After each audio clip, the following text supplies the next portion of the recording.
যদি স্বেচ্ছায় ফিরে যান তবে পাবেন $1000, আর না গেলে গুয়ান্তানামো বেতে পাঠানো হতে পারে। এটাই এখন আমেরিকার নতুন বার্তা অবৈধ অভিবাসীদের জন্য।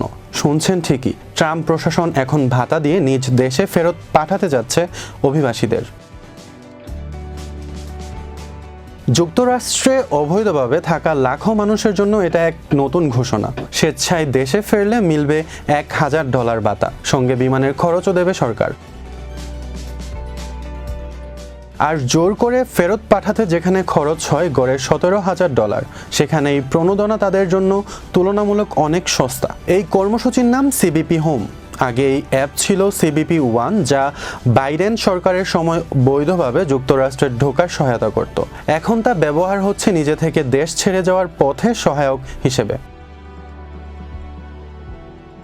হোমল্যান্ড সিকিউরিটি সেক্রেটারি ক্রিস্টি নোমেন জানিয়েছেন, যদি আপনি অবৈধভাবে যুক্তরাষ্ট্রে থাকেন তাহলে গ্রেফতার এড়াতে সবচেয়ে নিরাপদ ও সাশ্রয়ী উপায় হলো স্বেচ্ছায় চলে যাওয়া।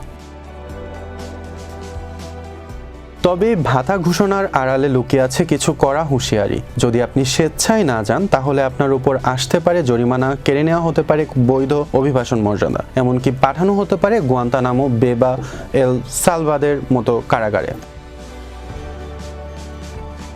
ট্রাম্প প্রশাসন এখন পর্যন্ত ফেরত পাঠিয়েছে প্রায় 1,52,000 অভিবাসী, আর বাইডেন প্রশাসন এক সময়ে মাত্র 3 মাসে ফেরত পাঠিয়েছিল 1,95,000 জনকে।